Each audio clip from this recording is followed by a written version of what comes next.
The images of naked prisoners being beaten by prisoner wardens at Kamiti prison were shocking to all of us.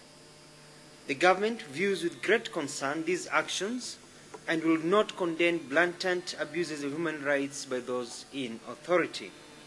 An investigation has been ordered and no one will be shielded from responsibility. The government encourages all of us, whether in government or the private sector, to be ethical, to do things well, and to think of the affairs of the other. It is unfortunate that impunity has crept in all areas of our country, from indiscipline on our roads to school riots. And then we are continuing to see these actions where people know whatever they're doing is wrong, or whatever they're doing is not actually according to procedures, but they go ahead and do it. And we're saying that this culture of impunity that we've had for 30, 40 years has to come to an end. The government encourages reforms to ensure efficiency, such that things are done properly and ethically, and everybody obeys the law.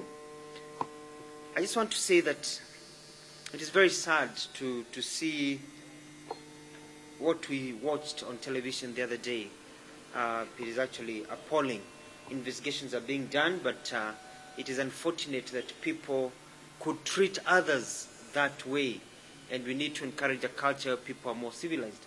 We have seen the same kind of behavior, the same kind of beatings by others whenever they are in interaction. People tend to pick violence as a way of expression in many areas. Those in authority or those in a mob who think that they can take the law into their own hands, beat other people, burn them, kill them, hurt them, maim them.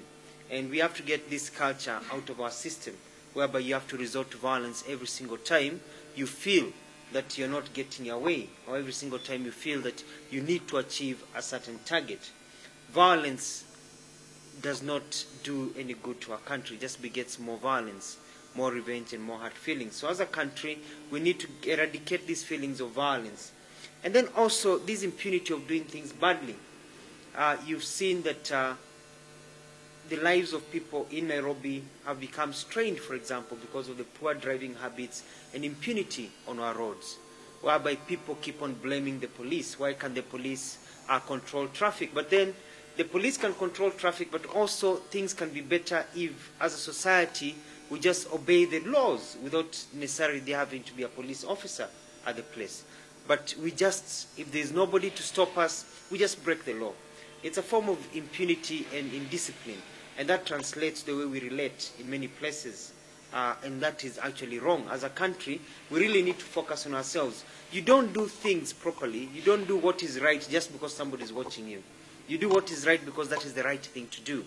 You avoid doing things that are wrong, not because you will be caught, but because you aspire to be ethical and to do things that are right. So as a society, we need to really encourage people to do what is right, regardless of whether you're being watched or not, because that is the right thing to do.